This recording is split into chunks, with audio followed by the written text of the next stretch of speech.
नारायणं नमस्कृत्य नरं चैव नरोत्तमं देवीं सरस्वतीं व्यासं ततो जयमुदीरयेत्। श्रीगणेशाय नमः, श्रीसरस्वत्यै नमः, श्रीवेदव्यासाय नमः। श्रीमन महर्षि वेदव्यास प्रणीत श्री महाभारत तृतीय खंड हम श्रवण कर रहे हैं। आज हम श्रवण करेंगे 48वां अध्याय, अष्टचत्वारिंशोऽध्यायः। यहाँ संजय का कौरव सभा में अर्जुन का संदेश सुनाना। धृतराष्ट्र बोले कि पृच्छामि त्वं संजय राजमध्ये किं ब्रवीद वाक्यमदीन सत्वं धनञ्जयस्तात युधां प्रणेता दुरात्मनां जीवतिमिच्छ महात्मा।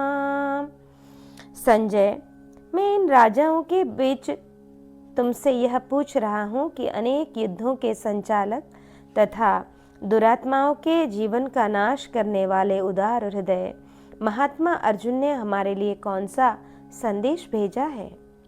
तब संजय बोले, दुर्योधनो वाचमिमां शृणोतु, कि राजन, युधिष्ठिर की आज्ञा से युद्ध के लिए उद्यत हुए महात्मा अर्जुन ने भगवान श्री कृष्ण के सुनते सुनते जो बात कही है उसे दुर्योधन सुने।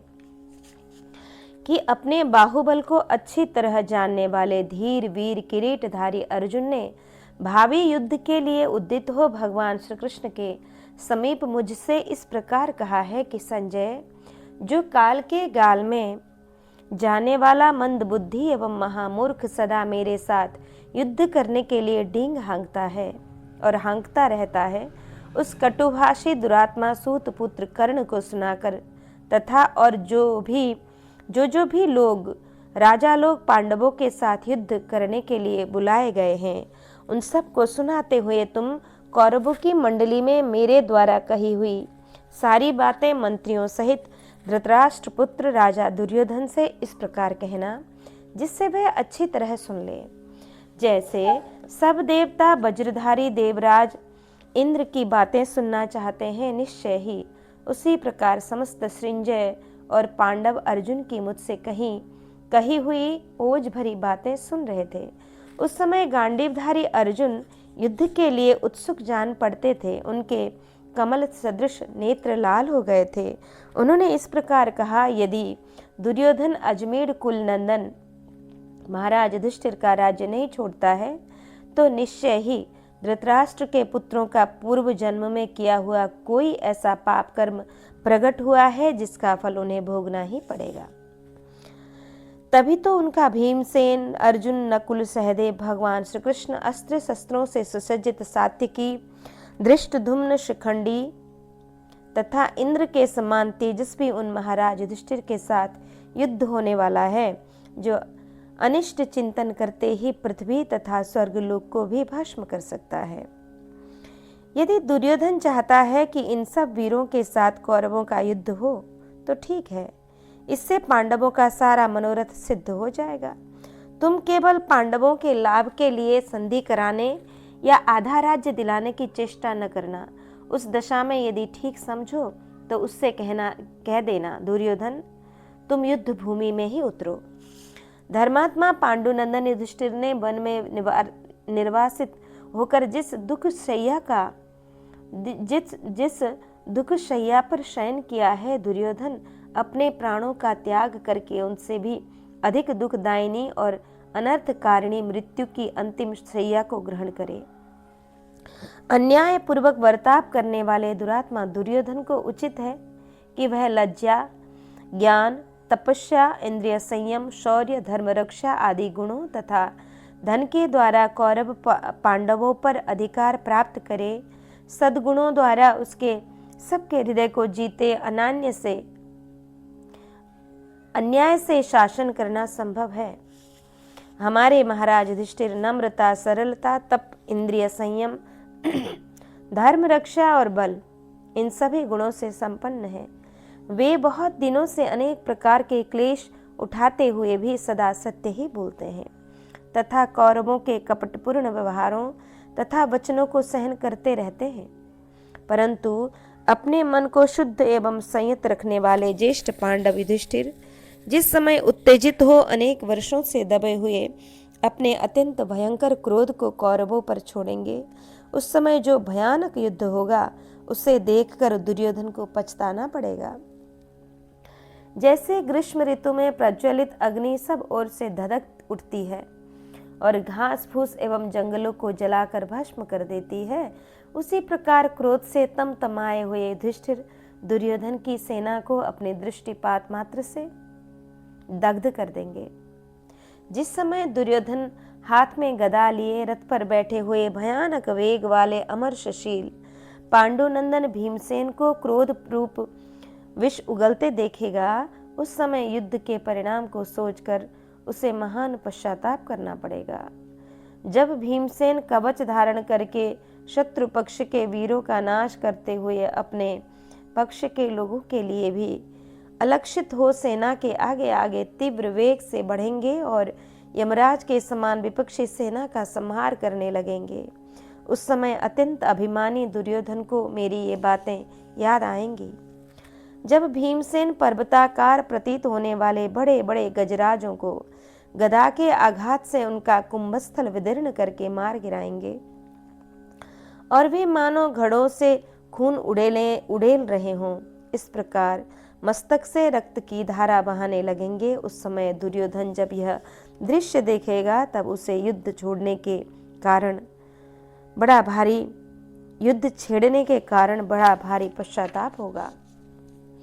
जब भयंकर रूपधारी भीमसेन अपने हाथ में गदा लिए तुम्हारी सेना में घुसकर धृतराष्ट्र पुत्रों के पास जाकर उनका उसी प्रकार संहार करने लगेंगे जैसे महान सिंह गौओं के झुंड में घुसकर उन्हें दबोच देता है, तब दुर्योधन को युद्ध के लिए बड़ा पछतावा होगा।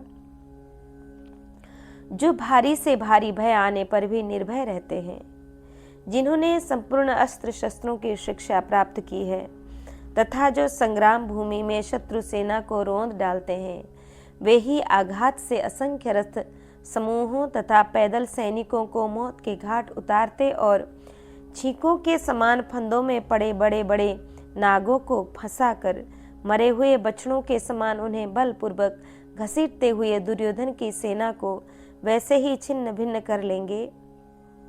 करने लगेंगे जैसे कोई फरसे से जंगल काट रहा हो। उस समय धृतराष्ट्र पुत्र मन ही मन यह सोचकर पछताएगा कि मैंने युद्ध छेड़कर बड़ी भारी भूल की है।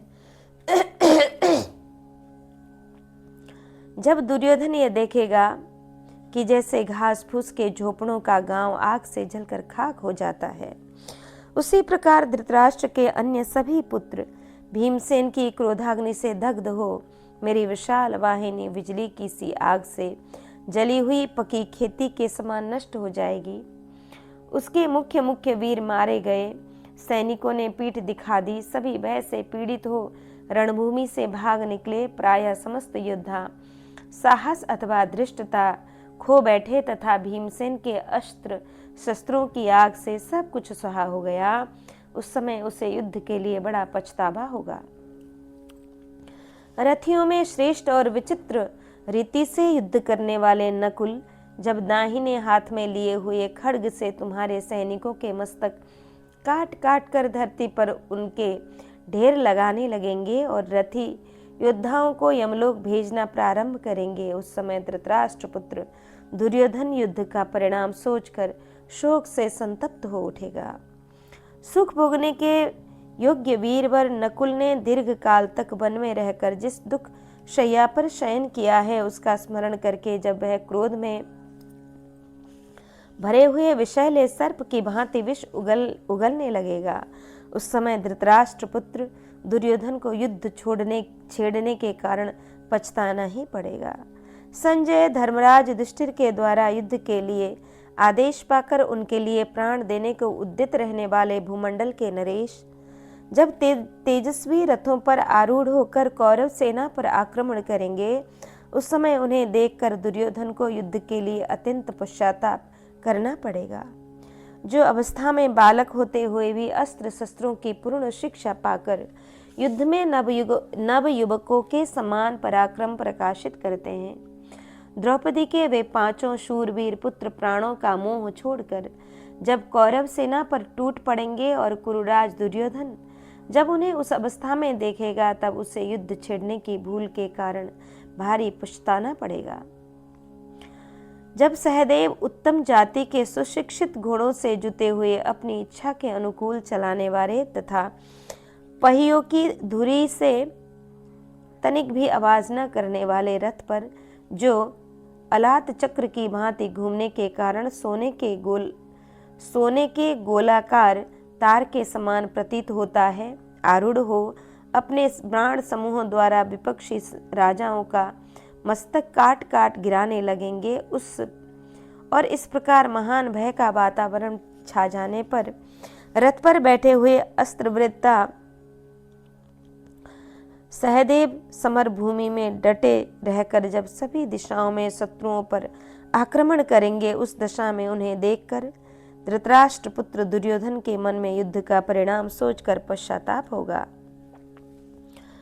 लज्जाशील युद्ध कुशल सत्यवादी महाबली सर्वधर्म संपन्न वेगवान तथा शीघ्रतापूर्ण बाण चलाने वाले सहदेव जब घमासान युद्ध में शकुनी पर आक्रमण करके शत्रुओं के सैनिकों का संहार करने लगेंगे तथा उस दुर्योधन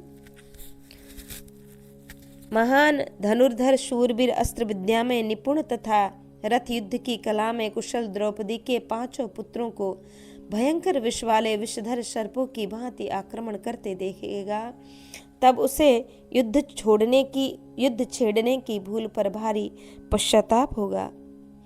अभिमन्यु साक्षात भगवान श्री कृष्ण के समान पराक्रमी तथा अस्त्र विद्या में निपुण है।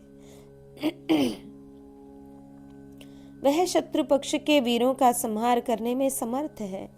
जिस समय वह मेघ के समान बाणों की बौछार करता हुआ शत्रुओं की सेना में प्रवेश करेगा, उस समय धृतराष्ट्र पुत्र दुर्योधन युद्ध के लिए मन ही मन बहुत ही संतप्त होगा।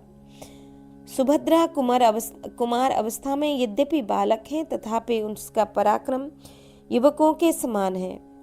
वह इंद्र के समान शक्तिशाली तथा अस्त्र विद्या में पारंगत है। जिस समय वह शत्रु सेना पर विकराल काल के समान आक्रमण करेगा, उस समय उसे देखकर दुर्योधन को युद्ध छेड़ने के कारण बड़ा पश्चाताप होगा। अस्त्र संचालन में शीघ्रता दिखाने वाले युद्ध विशारद तथा सिंह के समान महापराक्रमी प्रभद्रक देशीय नवयुवक जब सेना सहित धृतराष्ट्र पुत्रों को मार भगाएंगे, उस समय दुर्योधन को यह सोचकर बड़ा पश्चाताप होगा कि मैंने क्यों युद्ध छेड़ा। जिस समय वृद्ध महारथी राजा विराट और द्रुपद अपनी पृथक पृथक सेनाओं के साथ आक्रमण करके सैनिकों सहित धृतराष्ट्र पुत्रों के साथ आक्रमण करके सैनिकों सहित दुर्योधन को युद्ध का परिणाम सोचकर महान पश्चाताप करना पड़ेगा। सदा युद्धम धार्तराष्ट्रोन बतप्स्यत। जब अस्त्र विद्या में निपुण राजा द्रुपद कुपित हो रथ पर बैठकर समरभूमि में अपने धनुष से छोड़े हुए बाणों द्वारा विपक्षी युवकों के मस्तकों को चुन चुन कर काटने लगेंगे, उस समय दुर्योधन को इस युद्ध के कारण भारी पछतावा होगा। जब शत्रु वीरों का संहार करने वाले राजा विराट सौम्य स्वरूप वाले मत्स्य देशीय योद्धाओं को साथ लेकर रणभूमि में शत्रु सेना के भीतर प्रवेश करेंगे, उस समय दुर्योधन युद्ध छेड़ने का परिणाम सोचकर शोक से संतप्त हो उठेगा। सौम्य तथा श्रेष्ठ स्वरूप वाले राजा विराट के ज्येष्ठ पुत्र मत्स्य देशीय महारथी श्वेत को जब दुर्योधन पांडवों के हित के लिए कवच धारण किए देखेगा, तब उसे उस युद्ध का परिणाम सोचकर मन ही मन बड़ा कष्ट होगा। कौरव वंश के प्रमुख वीर शांतनु नंदन साधु शिरोमणि भीष्म जी जब युद्ध में शिखंडी के हाथ से मार दिए जाएंगे, उस समय हमारे शत्रु कौरव सभी कभी हम लोगों का वेग नहीं सह सकेंगे। यह मैं सत्य कहता हूँ, इसमें तनिक भी संशय नहीं है।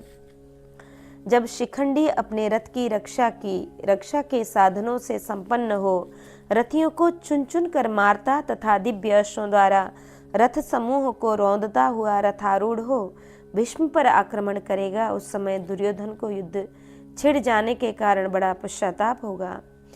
जिसे परम बुद्धिमान आचार्य द्रोण ने अस्त्र विद्या के गोपनीय रहस्य की भी शिक्षा दी है, वह धृष्टद्युम्न जब श्रृंजय वंशी वीरों की सेना के अग्रभाग में प्रकाशित होगा और उसे उस दशा में दुर्योधन देखेगा, तब उस अत्यंत संतप्त हो उठेगा।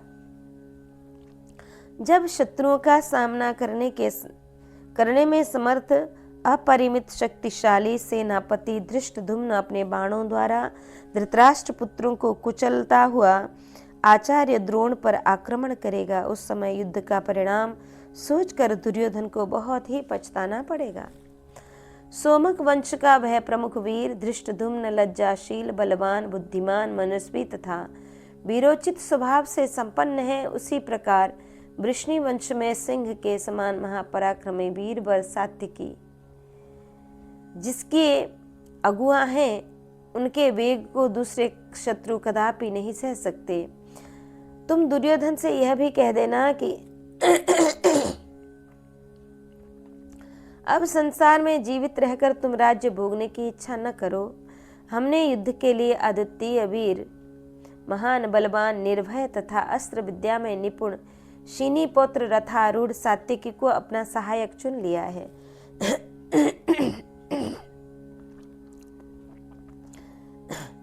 सीनी के पुत्र महारथी सात्विकी 4 हाथ लंबा धनुष धारण करते हैं। उनकी छाती चौड़ी और भुजाएं बड़ी हैं। वे अद्वितीय वीर हैं और युद्ध में शत्रुओं को मत डालते हैं। उन्हें उत्तम अस्त्रों का ज्ञान भी है। वे निर्भय तथा अस्त्र विद्या के पारंगत विद्वान हैं। जब मेरे कहने से शीनी प्रवर शत्रु मर्दन सात्विकी शत्रुओं पर मेघ की भांति बाणों की झड़ी लगाते हुए मुख्य योद्धाओं को आच्छादित कर देंगे, उस समय दुर्योधन युद्ध का परिणाम सोचकर बहुत ही पछताएगा। सुदृढ़ धनुष धारण करने वाले दीर्घ बाहु महामना सात्विकी जब युद्ध के लिए उत्सुक हो समरभूमि में डट जाते हैं, उस समय जैसे सिंह गंध पाकर गौएं इधर उधर भागने लगती हैं, उसी प्रकार शत्रु युद्ध के मुहाने पर इनके आसपास आकर तुरंत भाग खड़े होते हैं। विशाल बाहु, दृढ़ धनुर्धर, युद्ध कुशल और हाथों की फुर्ती दिखाने वाले अस्त्रवेत्ता सात्विकी पर्वतों को विदीर्ण कर सकते हैं और संपूर्ण लोकों का संहार करने में समर्थ हैं। वे आकाश में विद्यमान सूर्यदेव की भांति प्रकाशित होते हैं।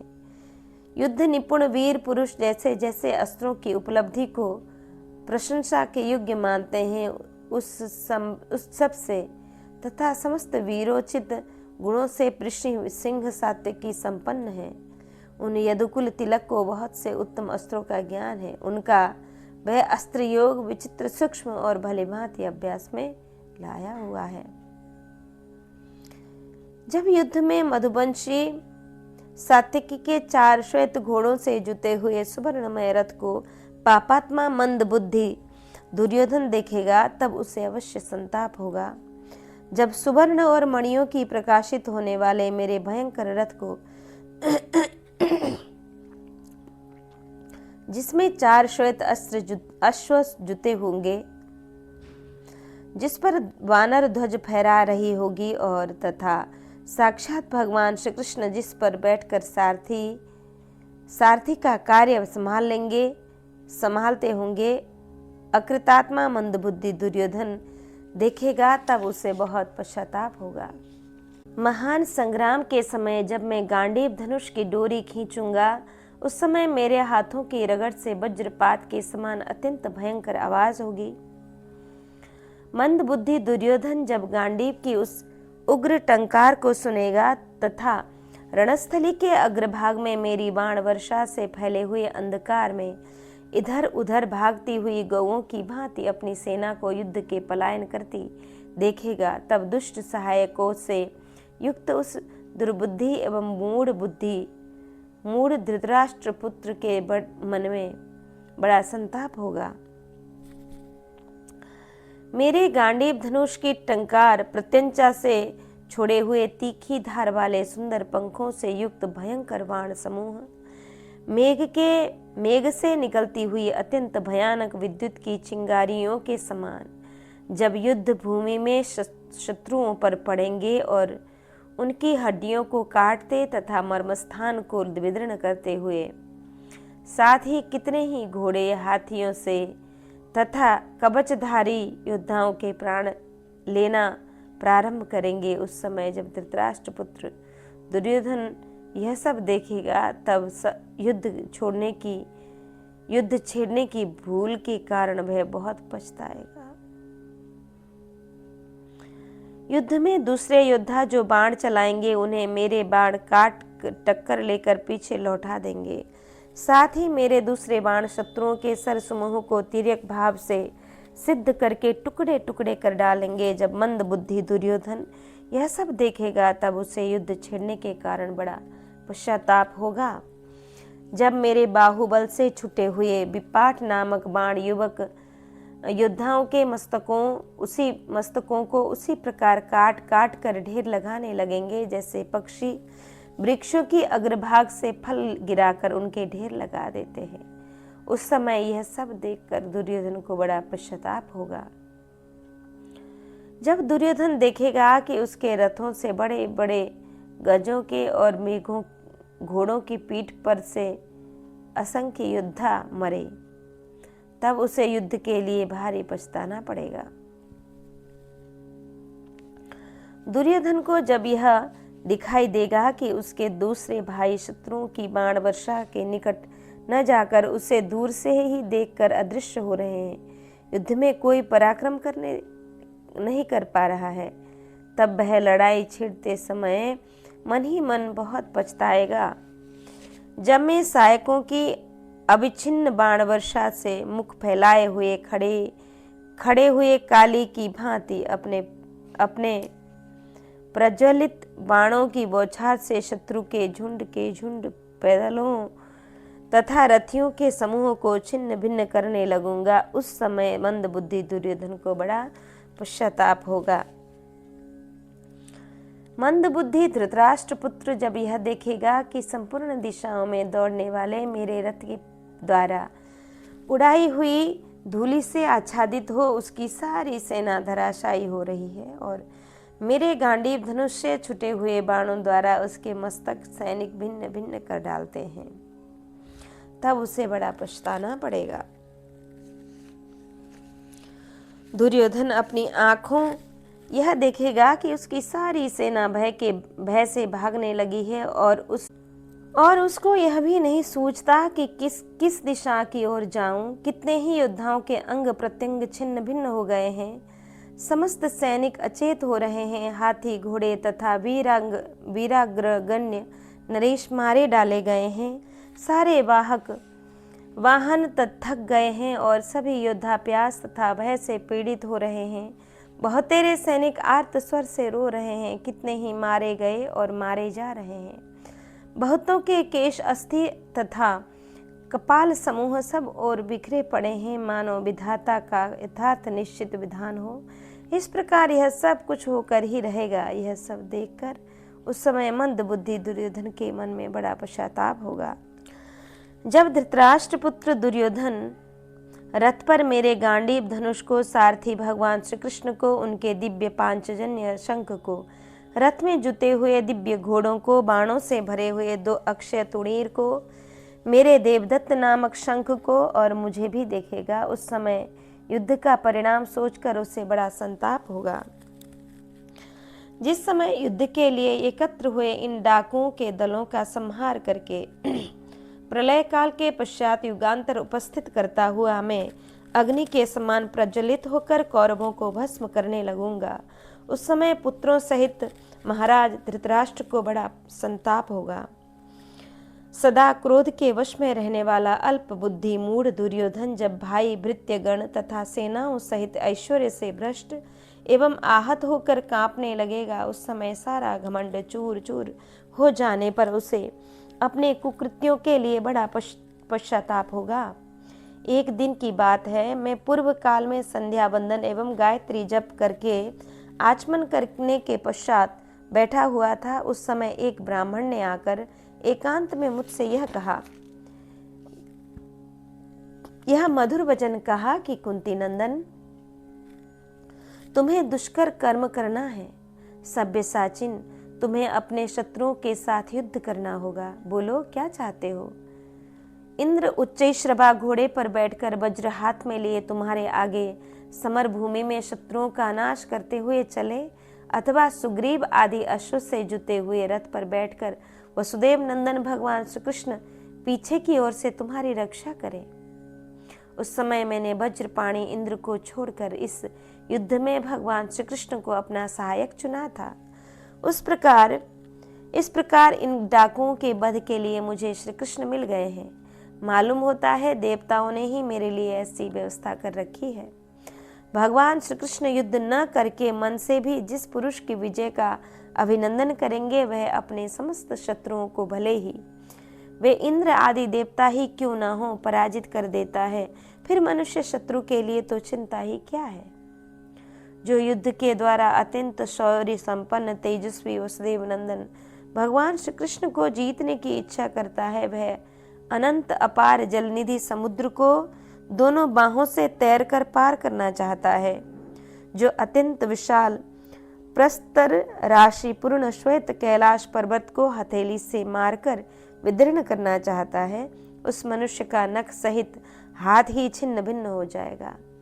वह उस पर्वत का कुछ भी बिगाड़ नहीं सकता। जो युद्ध के द्वारा भगवान श्री कृष्ण को जीतना चाहता है, वह प्रज्वलित अग्नि को दोनों हाथों से बुझाने की चेष्टा करता है, चंद्रमा और सूर्य की गति को रोकना चाहता है तथा हठ पूर्वक देवताओं का अमृत हर लाने की प्रयत्न करता है। जिन्होंने एकमात्र रथ की सहायता से एक भोजवंशी राजाओं के कुल में बलपूर्वक पराजित करके रूप सौंदर्य और सुयश के द्वारा प्रकाशित होने वाली उस परम सुंदरी रुक्मणी को पत्नी रूप से ग्रहण किया, जिसके गर्भ में महामना प्रद्युम्न का जन्म हुआ है। इन श्री कृष्ण ने ही गांधार देशीय योद्धाओं को अपने वेग से कुचल कर राजा नग्नजित के समस्त पुत्रों को पराजित किया और वहां कैद में पड़कर क्रंदन करते हुए राजा सुदर्शन को, जो देवताओं के आदरणीय हैं, बंधन मुक्त किया। उन्होंने पांड्य नरेश किम्बाड़ के पल्ले से मार डाला। भयंकर युद्ध में कलिंग देशी योद्धाओं को कुचल डाला तथा उन्होंने ही काशीपुर को इस प्रकार जलाया था कि वह बहुत वर्षों तक अनाथ पड़ी थी। ये भगवान श्री कृष्ण उस निषाद राज एकलव्य को सदा युद्ध के लिए ललकारा करते थे, जो दूसरे के लिए अजय था, परंतु वह श्री कृष्ण के हाथ से मारा जाकर प्राण शून्य हो सदा के लिए रणशैया में सो रहा है। ठीक उसी तरह जैसे जम्ब नामक दैत्य स्वयं ही वेग पूर्वक पर्वत पर आकर आघात करके प्राण शून्य हो मद्रा निशा में निमग्न हो जाते हैं, महानिद्रा में निमग्न हो जाते हैं। उग्रसेन का पुत्र कंस बड़ा दुष्ट था। वह भारी सभा में वृष्णि और अंधक वंशी क्षत्रियों के बीच में बैठा हुआ था। श्री कृष्ण ने बलदेव जी के साथ वहां जाकर उसे मार गिराया। इस प्रकार कंस का वध करके उन्होंने मथुरा का राज्य उग्रसेन को दे दिया। उन्होंने सौभ नामक विमान पर बैठे हुए तथा माया के द्वारा अत्यंत भयंकर रूप धारण करके आए हुए आकाश में स्थित शाल्वराज के साथ युद्ध किया और भौम विमान के द्वार पर लगी हुई शतग्नि को अपने दोनों हाथों से पकड़ लिया। फिर इनका वेग कौन मनुष्य सह सकता है। असुरों का प्राग्ज्योतिषपुर नाम से प्रसिद्ध एक भयंकर किला था, जो शत्रुओं के लिए सर्वथा अजेय था। वहाँ भूमिपुत्र महाबली नरकासुर निवास करता था, जिस देवता का अदिति के सुंदर मणिमय कुंडल हर लिए थे, मृत्यु के भय से रहित देवता इंद्र के साथ उसका सामना करने के लिए आए, परंतु नरकासुर ने असुर को युद्ध में पराजित न करके तब देवताओं ने भगवान श्री कृष्ण की अनिवार्य बल, पराक्रम और शस्त्र को देखकर तथा उसकी दयालु एवं दुष्ट दमनकारिणी प्रकृति को जानकर इन्हीं से पूर्वोक्त डाकू नरकासुर का वध करने की प्रार्थना की। तब समस्त कार्यों की सिद्धि में समर्थ भगवान श्री कृष्ण ने वह दुष्कर कार्य पूर्ण करना स्वीकार किया। फिर वीरवर श्री कृष्ण ने निर्मोचन नगरी की सीमा पर जाकर सहसा 6000 लोहमय पाश काट दिए जो तीखी धार वाले थे। फिर मूर दैत्य का वध और राक्षस समूह का नाश करके निर्मोचन नगर में प्रवेश किया था। वहीं उस महाबली नरकासुर के साथ अत्यंत महाबलशाली भगवान श्री कृष्ण का युद्ध हुआ। श्री कृष्ण के हाथ से मारा जाकर वह प्राणों से हाथ धो बैठा और आंधी के उखाड़ते हुए कनेर वृक्ष की भांति सदा के लिए रणभूमि में सो गया। इस प्रकार अनुपम प्रभावशाली विद्वान श्री कृष्ण भूमि पर नरकासुर तथा मूर का वध करके देवी अदिति के वे दोनों मणिमय कुंडल वहां से लेकर विजय लक्ष्मी और उज्जवल यश से सुशोभित हो अपनी पुरी में लौट आए। युद्ध में भगवान श्री कृष्ण का यह भयंकर पराक्रम देखकर देवताओं ने वहां इन्हें इस प्रकार वर दिए, केशव, युद्ध करते समय आपको कभी थकावट न हो। आकाश और जल में भी आप अप्रतिहत गति से विचरें और आपके अंगों में कोई भी अस्त्र शस्त्र चोट न पहुंचा सके। इस प्रकार वर पाकर भगवान श्री कृष्ण पूर्णतः कृतकार्य हो गए हैं। इन असीम शक्तिशाली महाबली वासुदेव में समस्त गुण संपत्ति सदैव विद्यमान है। ऐसे अनंत पराक्रमी और अजय श्री कृष्ण को धृतराष्ट्र पुत्र दुर्योधन जीतने की आशा करता है। वह दुरात्मा सदैव इनका अनिष्ट करने के विषय में सोचता रहता है, परंतु हम लोगों की ओर देखकर उसके इस अपराध को भी ये भगवान सहते चले जा रहे हैं। दुर्योधन मानता है कि मुझ में और श्री कृष्ण में हठात कलह करा दिया जा सकता है। पांडवों का श्री कृष्ण के प्रति जो ममत्व अपनापन है उसे मिटा दिया जा सकता है, परंतु कुरुक्षेत्र की युद्ध भूमि में पहुंचने पर उसे इन सब बातों का ठीक ठीक पता चल जाएगा। मैं शांतनु नंदन महाराज भीष्म को, आचार्य द्रोण को, गुरु भाई अश्वत्थामा को और जिसका सामना कोई कर नहीं सकता उन वीरवर कृपाचार्य को भी प्रणाम करके राज्य पाने की इच्छा लेकर अवश्य युद्ध करूंगा। जो पाप बुद्धि मानव पांडवों के साथ युद्ध करेगा, धर्म की दृष्टि से उसकी मृत्यु निकट आ गई है, ऐसा मेरा विश्वास है। कारण कि इन क्रूर स्वभाव वाले कौरवों ने हम सब लोगों को कपट द्यूत में जीतकर 12 वर्षों के लिए वर्तमान वन में निर्वासित कर दिया था। यद्यपि हम भी राजा के ही पुत्र थे, हम वन में दीर्घ काल तक बड़े कष्ट सहकर रहे हैं और 1 वर्ष तक हमें अज्ञातवास करना पड़ा है। ऐसी दशा में पांडवों के जीते जी वे कौरव अपने पदों पर प्रतिष्ठित रहकर कैसे आनंद भोगते रहेंगे। यदि इंद्र आदि देवताओं की सहायता पाकर भी धृतराष्ट्र पुत्र हमें युद्ध में जीत लेंगे तो यह मानना पड़ेगा कि धर्म की अपेक्षा पापाचार का ही महत्व अधिक है और संसार में पुण्य कर्म का अस्तित्व निश्चय ही उठ गया है। यदि दुर्योधन मनुष्य को कर्मों के बंधन से बंधा हुआ नहीं मानता है अथवा यदि वह हम लोगों को अपने से श्रेष्ठ तथा प्रबल नहीं समझता है, तो भी मैं यह आशा करता हूँ कि भगवान श्री कृष्ण को अपना सहायक बनाकर मैं दुर्योधन को उसके सगे संबंधियों सहित सबको मार डालूंगा। राजन, यदि मनुष्य का किया हुआ यह पाप कर्म निष्फल नहीं होता अथवा पुण्य कर्मों का फल मिले बिना नहीं रहता, तो मैं दुर्योधन के वर्तमान और पहले के किए हुए पाप कर्म का विचार करके निश्चय पूर्वक कह सकता हूँ कि धृतराष्ट्र पुत्र की पराजय अनिवार्य है और इसी में जगत की भलाई है। कौरवों, मैं तुम लोगों के समक्ष यह स्पष्ट रूप से बता देना चाहता हूँ कि धृतराष्ट्र के पुत्र यदि युद्ध भूमि में उतरे तो जीवित नहीं बचेंगे। कौरवों के जीवन की रक्षा तभी हो सकती है जब वे युद्ध से दूर रहे। युद्ध छिड़ जाने पर तो उनमें से कोई भी यहाँ शेष नहीं रहेगा।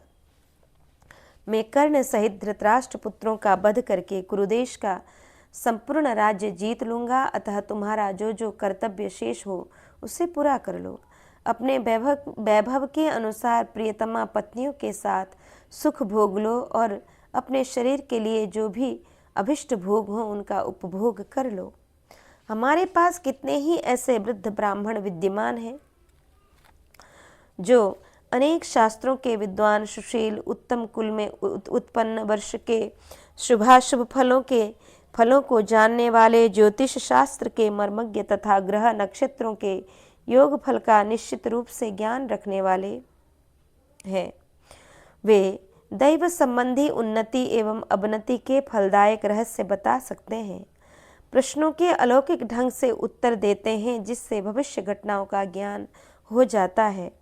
वे शुभाशुभ फलों का वर्णन करने के लिए सर्वतोभद्र आदि चक्रों का भी अनुसंधान करते हैं और मुहूर्त शास्त्र के तो वे पंडित ही हैं। वे सब लोग निश्चित रूप से यह निवेदन करते हैं कि कौरवों और संजय वंश के लोगों का बड़ा भारी संहार होने वाला है और इस महायुद्ध में पांडवों की विजय होगी। अजातशत्रु महाराज युधिष्ठिर मानते हैं कि मैं अपने शत्रुओं का दमन करने में निश्चय सफल होऊंगा। वृष्णि वंश के पराक्रमी वीर भगवान श्री कृष्ण को भी सारी विद्याओं का अप्रोक्ष ज्ञान है। वे भी हमारे इस मनोरथ के सिद्ध होने में कोई संदेह नहीं देखते हैं। मैं भी स्वयं प्रमाद शून्य होकर अपनी बुद्धि से भावी का ऐसा ही स्वरूप देखता हूँ। मेरी चिरंतन दृष्टि कभी तिरोहित नहीं होती। उसके अनुसार मैं यह निश्चित रूप से कह सकता हूँ कि युद्ध भूमि में उतरने पर धृतराष्ट्र के पुत्र जीवित नहीं रह सकते। गांडीव धनुष बिना स्पर्श किए ही तना जा रहा है। मेरे धनुष की डोरी बिना खींचे ही हिलने लगी है और मेरे बाण बार बार तरकस से निकलकर शत्रुओं की ओर जाने के लिए उतावले हो रहे हैं। चमचमाती हुई तलवार म्यान से इस प्रकार निकल रही है मानो सर्प अपनी पुरानी केचुल छोड़कर चमकने लगा हो, तथा मेरी ध्वजा पर यह भयंकर वाणी गूंजती रहती है कि अर्जुन, तुम्हारा रथ युद्ध के लिए कब जोता जाएगा। रात में गीदड़ों के दल कोलाहल मचाते हैं, राक्षस आकाश से पृथ्वी पर टूट पड़ते हैं तथा हिरण, सियार, मोर, कौआ, गीद, बगुला और चीते मेरे रथ के समीप दौड़े आते हैं। श्वेत घोड़ों से जुते हुए मेरे रथ को देखकर सुवर्ण पत्र नामक पक्षी पीछे से टूटे पड़ते हैं।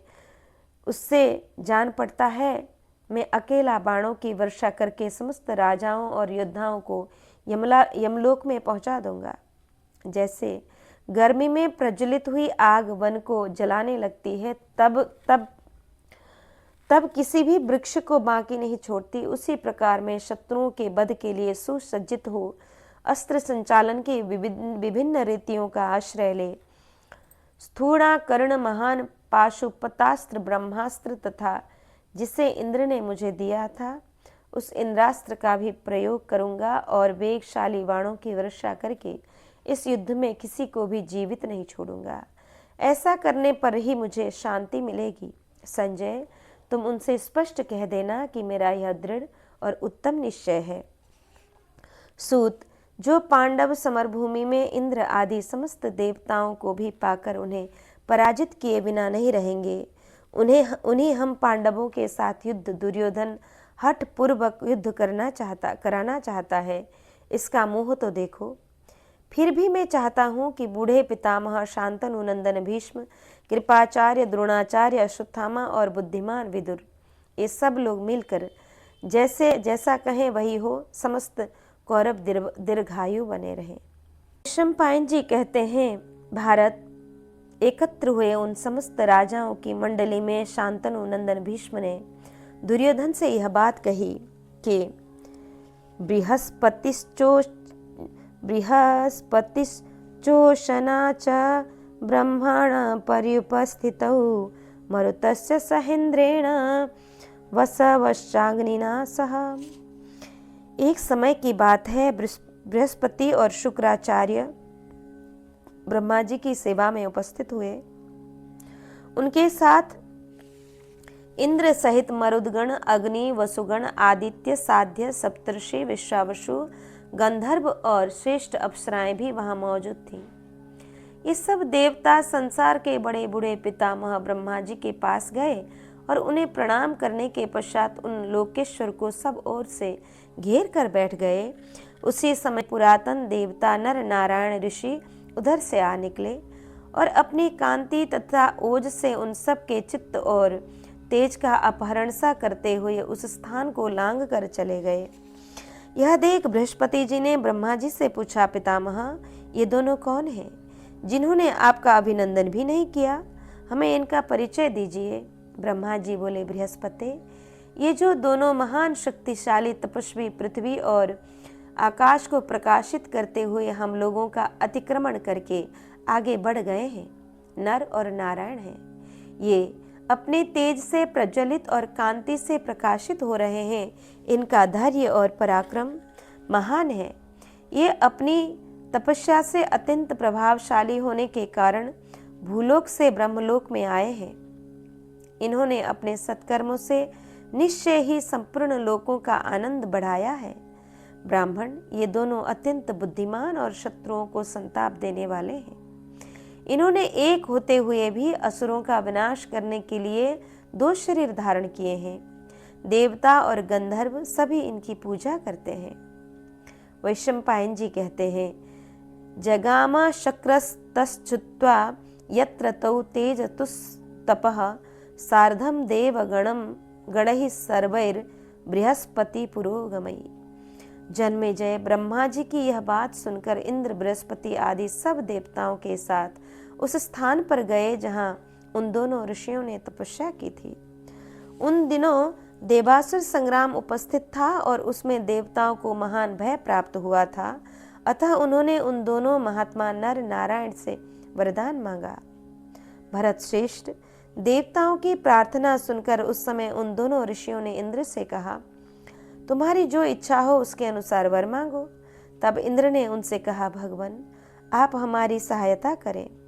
तब नर नारायण ऋषियों ने इंद्र से कहा, देवराज, तुम तो कुछ चाहते हो वह हम करेंगे, जो भी चाहते हो। फिर उन दोनों को साथ लेकर इंद्र ने समस्त दैत्यों और दानवों पर विजय पाई।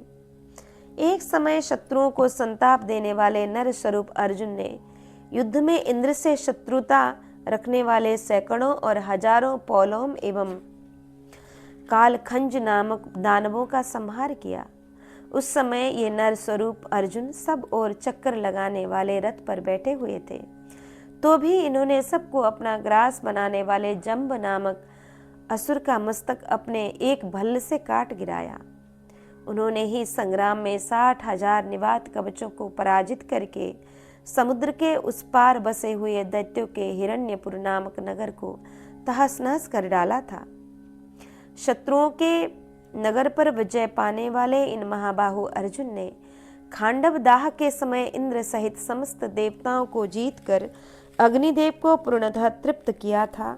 इसी प्रकार नारायण स्वरूप भगवान श्री कृष्ण ने भी खांडव दाह के समय दूसरे बहुत से हिंसक प्राणियों को यमलोक पहुंचाया था। इस प्रकार ये दोनों महान पराक्रमी हैं। दुर्योधन, इस समय ये दोनों एक दूसरे से मिल गए हैं, इस बात को तुम लोग अच्छी तरह देख लो और समझ लो। परस्पर मिले हुए महारथी वीर श्री कृष्ण और अर्जुन पुरातन देवता नर और नारायण ही हैं, यह बात विख्यात है।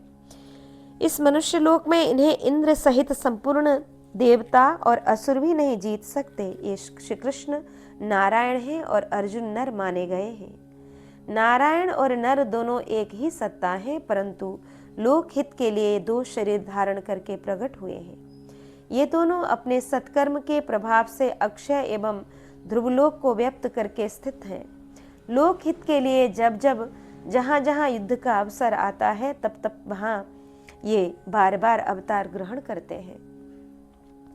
दुष्टों का दमन करके साधु पुरुषों एवं धर्म का संरक्षण ही इनका कर्तव्य है। ये सारी बातें वेदों के ज्ञाता नारद जी ने समस्त वृष्णिवंशियों के सन्मुख कही थी। वत्स दुर्योधन, जब तुम देखोगे कि दोनों सनातन महात्मा श्री कृष्ण और अर्जुन एक ही रथ पर बैठे हैं, श्री कृष्ण के हाथ में शंख चक्र और गदा है और भयंकर धनुष धारण करने वाले अर्जुन निरंतर नाना प्रकार के अस्त्र लेते और छोड़ते जा रहे हैं, तब तुम्हें मेरी बात याद आएगी। यदि तुमने मेरी बात नहीं मानी तो समझ लो कौरवों का विनाश अवश्य ही उपस्थित हो जाएगा। तात, तुम्हारी बुद्धि अर्थ और धर्म दोनों से भ्रष्ट हो गई है। यदि मेरा कहना नहीं मानोगे तो एक दिन सुनोगे कि हमारे बहुत से सगे संबंधी मार डाले गए, क्योंकि सब कौरव तुम्हारे ही मत का अनुसरण करते हैं। भरत श्रेष्ठ, एक तुम ही ऐसे हो जो कि परशुराम जी के द्वारा अभिशप्त खोटी जाति वाले सूत पुत्र कर्ण एवं सुबल पुत्र शकुनी तथा अपने नीच एवं पापात्मा भाई दुशासन, इन तीनों के मत का अनुमोदन एवं अनुसरण करते हो। कर्ण बोला, पितामह, आपने मेरे प्रति जिन शब्दों का प्रयोग किया है वे अनुचित हैं। आप जैसे वृद्ध पुरुष को ऐसी बातें मुंह से नहीं निकालनी चाहिए। मैं क्षत्रिय धर्म में स्थित हूँ और अपने धर्म से कभी भ्रष्ट नहीं हुआ हूँ। मुझ में कौन सा ऐसा दुराचार है जिसके कारण आप मेरी निंदा करते हैं? महाराज, धृतराष्ट्र के पुत्रों ने कभी मेरा कोई पापाचार देखा या जाना हो, ऐसी बात नहीं है। मैंने दुर्योधन का कभी कोई अनिष्ट नहीं किया है। मैं युद्ध भूमि में खड़े होने पर समस्त पांडवों को अवश्य मार डालूंगा। जो लोग पहले अपने विरोधी हो रहे हों, उनके साथ पुनः संधि कैसे की जा सकती है? मुझे जिस प्रकार राजा धृतराष्ट्र का समस्त प्रिय कार्य करना चाहिए, उसी प्रकार दुर्योधन का भी करना उचित है, क्योंकि अब वे ही राज्य पर प्रतिष्ठित हैं। वैशंपायन जी कहते हैं, महाराज जन्मेजय, कर्ण की बात सुनकर शांतनु नंदन भीष्म ने राजा धृतराष्ट्र को संबोधित करके पुनः इस प्रकार कहा, यदयम कथ्यते नित्यम हंताहम पांडवानिति नायम कलापि संपूर्णा पांडवानाम महात्मनाम। राजन, यह कर्ण जो प्रतिदिन यह डींग हाँकता रहता है, हाँका करता है कि मैं पांडवों को मार डालूंगा, वह व्यर्थ है। मेरी राय में यह महात्मा पांडवों की 16वीं कला के बराबर भी नहीं है। तुम्हारे दुरात्मा पुत्रों पर अन्याय के फल स्वरूप जो यह महान संकट आने वाला है, वह सब इस दूषित बुद्धि वाले सूत पुत्र कर्ण की ही करतूत समझो। तुम्हारे मंद बुद्धि पुत्र दुर्योधन ने इसी का सहारा लेकर शत्रुओं का दमन करने वाले उन वीर देवपुत्र पांडवों का अपमान किया है।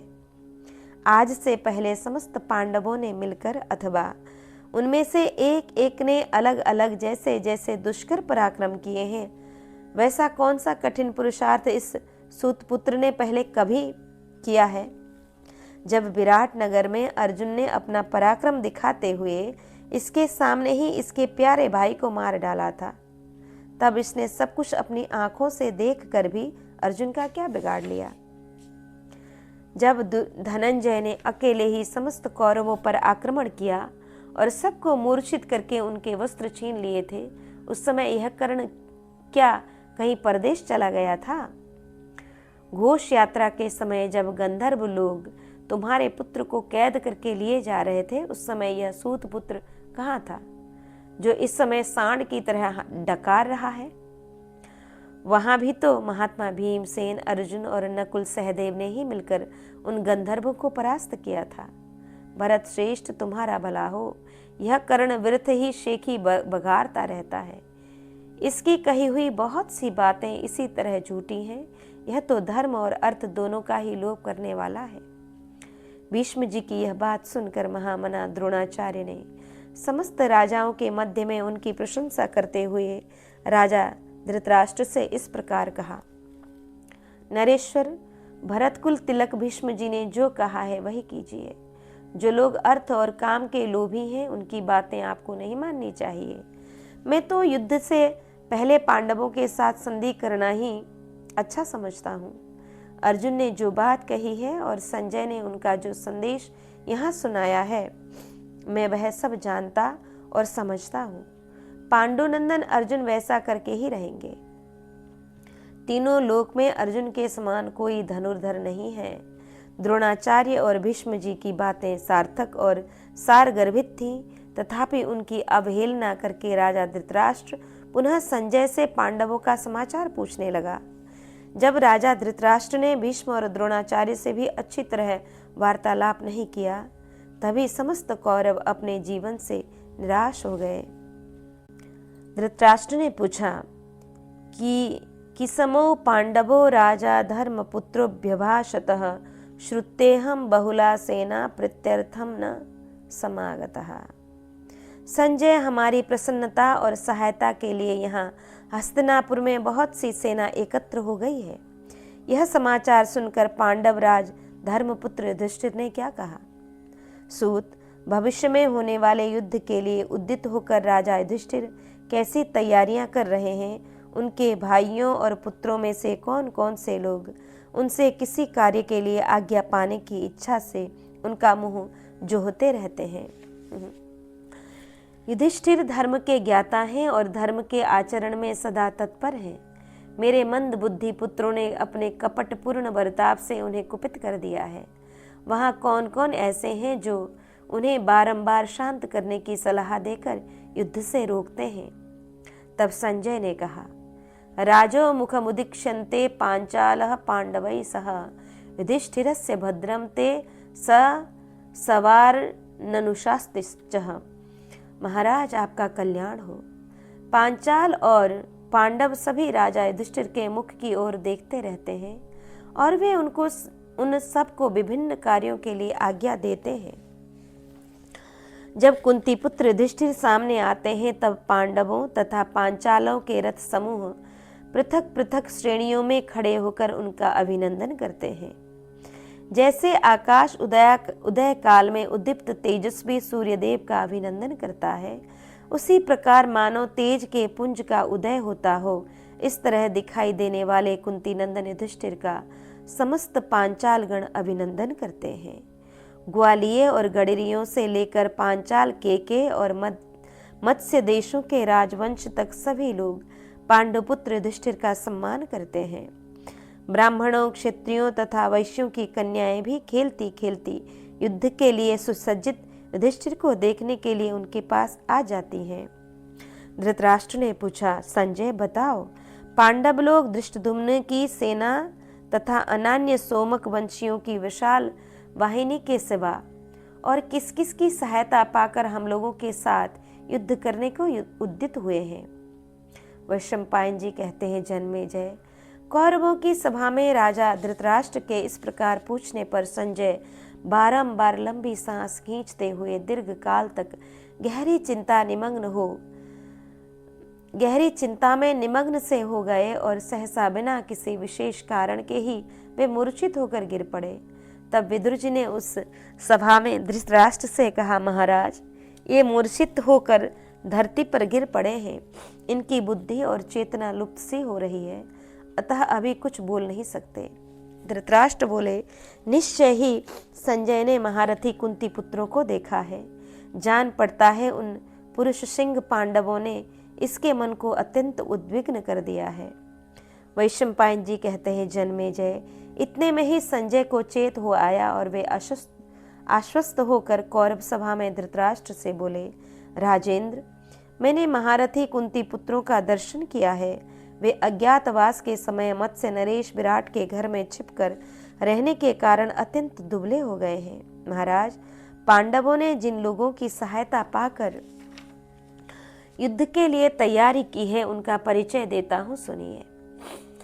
पहली बात यह है कि उन्हें वीरवर धृष्टद्युम्न का पूर्ण सहयोग प्राप्त है, जिससे सबल होकर उन पांडवों ने आप लोगों पर चढ़ाई करने की तैयारी की है। महाराज, जो धर्मात्मा न रोष से, न भय से, न लोभ से, न अर्थ के लिए और न बहाना बनाकर ही कभी सत्य का परित्याग कर सकते हैं, जो धर्मात्माओं में श्रेष्ठ हैं और धर्म के विषय में प्रमाण माने जाते हैं, उन अजात शत्रु के प्रभाव से पांडवों ने युद्ध की तैयारी की है।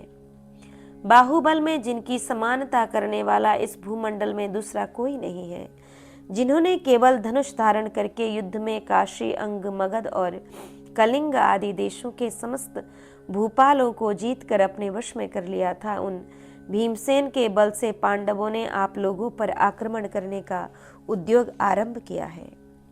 जिनके बल और पराक्रमों से चारों पांडव सहसा लाक्षा भवन से निकलकर इस पृथ्वी पर जीवित बच गए, जिन्होंने मनुष्य भक्षी राक्षस हिडिंबा से अपने भाइयों की रक्षा की, उस संकट के समय जो कुंती कुमार भीम इन पांडवों के लिए दीप के समान आश्रयदाता हो गए। जब सिंधुराज जयद्रथ ने द्रौपदी का अपहरण किया था, उस समय भी जिन कुंती कुमार ब्रिकोदर ने उन सबको द्वीप की भांति आश्रय दिया था तथा जिन्होंने वारणावत नगर में एकत्र हुए समस्त पांडवों को लाक्षागृह की आग में जलने से बचा लिया था, उन्हीं भीमसेन के बल से पांडवों ने आप लोगों के साथ युद्ध की तैयारी की है। जिन्होंने द्रौपदी पर अपना प्रेम जताते हुए अत्यंत दुर्गम एवं भयंकर गंधमादन पर्वत की भूमि में प्रवेश करके क्रोधवश नाम वाले राक्षसों को मार डाला, जिनकी दोनों भुजाओं में 10,000 हाथियों के समान बल है, उन्हीं भीमसेन के बल से पांडवों ने आप लोगों पर आक्रमण का उद्योग किया है।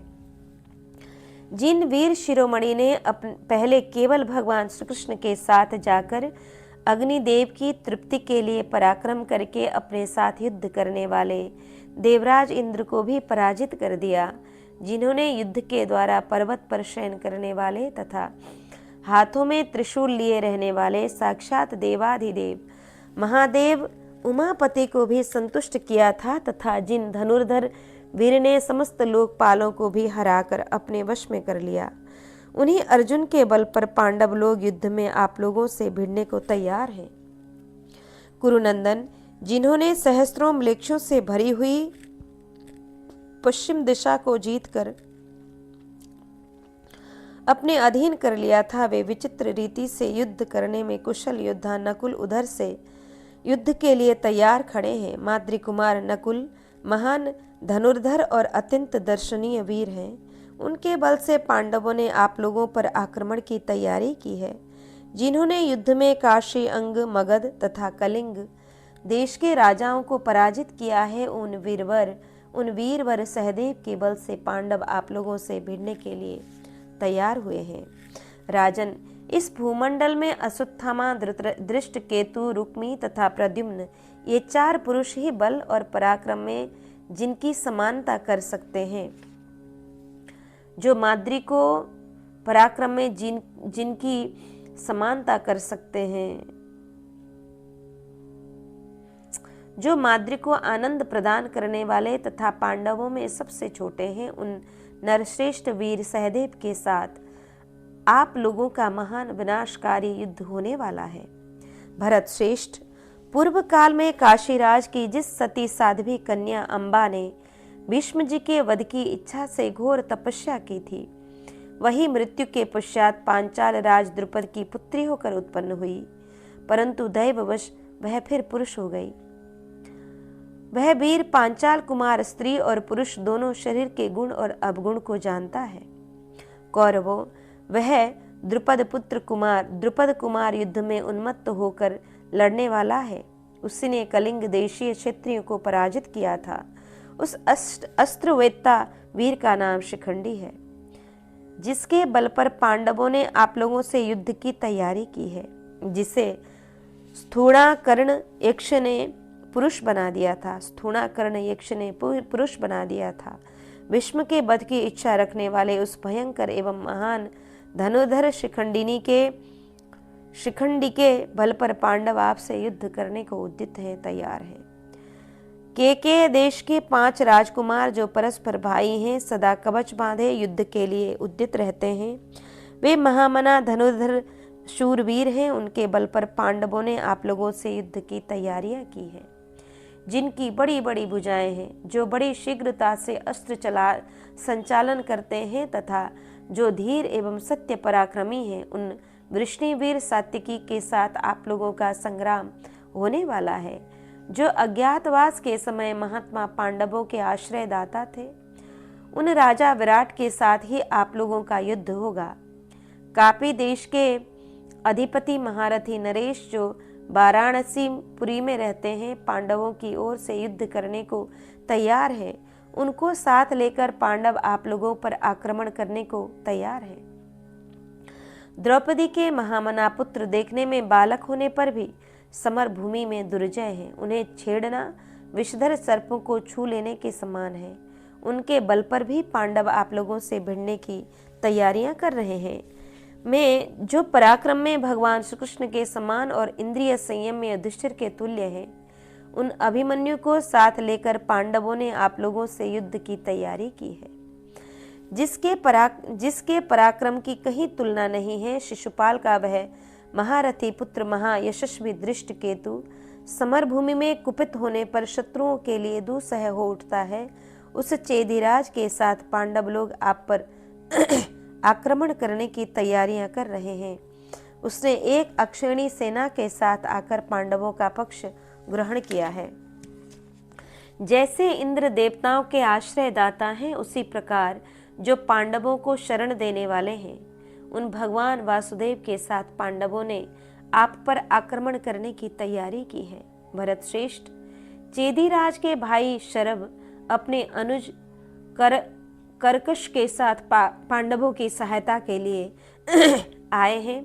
उन दोनों को साथ लेकर उन्होंने आपसे युद्ध करने का उद्योग किया है। जरासंध पुत्र सहदेव और जैतसेन दोनों युद्ध में अपना सानी नहीं रखते हैं। वे दोनों मागध वीर पांडवों की सहायता के लिए आकर डटे हुए हैं। महातेजस्वी राजा द्रुपद विशाल सेना के साथ आए हैं और पांडवों के लिए अपने शरीर और प्राणों की परवाह न करके युद्ध करने के लिए उद्यत हैं। ये तथा और भी बहुत से पूर्व तथा उत्तर दिशाओं में रहने वाले नरेश सैकड़ों की संख्या में आकर वहां डटे हुए हैं, जिनका आश्रय लेकर महाराज युधिष्ठिर युद्ध के लिए तैयार है। इस प्रकार श्री महाभारत उद्योग पर्व के अंतर्गत यान संधि पर्व में संजय वाक्य विषयक यह 50वां अध्याय पूर्ण हुआ। आज के पारायण को ठाकुर जी के चरण में अर्पण करके यहाँ विश्राम लें।